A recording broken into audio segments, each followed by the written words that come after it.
బాగా చేయబట్టే మళ్ళీ పార్టీ రీస్ట్రెంథన్ అయింది. పార్టీ మీద నమ్మకం వచ్చింది. మళ్ళీ ఆ నమ్మకాన్ని మనం నిలబెట్టుకోవాలంటే మనం చేసిన విషయం కూడా పబ్లిక్ చెప్పాలి. మన గ్రామాల్లో మనం చెప్పుకోలేక దాన్ని ఏ రకంగా చెప్పాలి, ఏ రకంగా మనం చెప్పుకోవాలి, చెప్పాల్సిన అవసరం మనకి ఎంత ఉంది అంటే బూత్ ఇన్ఛార్జీలు కూడా ఏదో ఫోటో తీసాము, శాంపుల్ ఇచ్చాము, సర్వే చేసామని కాకుండా సుమారు 4,500 మంది వికలాంగుల పెన్షన్ తీసుకుంటారు. అవునా? అసలు వాళ్ళు ఖచ్చితంగా మనం చేసిన సహాయానికి గుర్తించాలంటే వాళ్ళందరినీ చేశాం.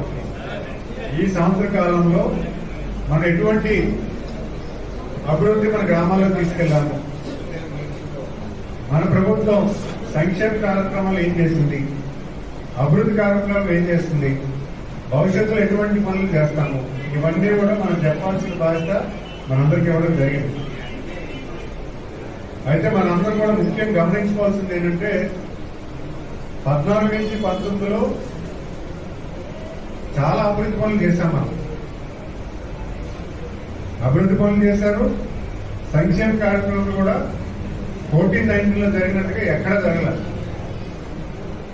పెన్షన్ ని 200 నుంచి 1000 రూపాయలు చేసిన మనమే, 1000 నుంచి 2000 చేసిన మనమే, పసుపు కుంకుమ కింద 2 సార్లు 15,000 గ్రామం అంతా ఇవ్వడం కూడా మనమే చేస్తాం.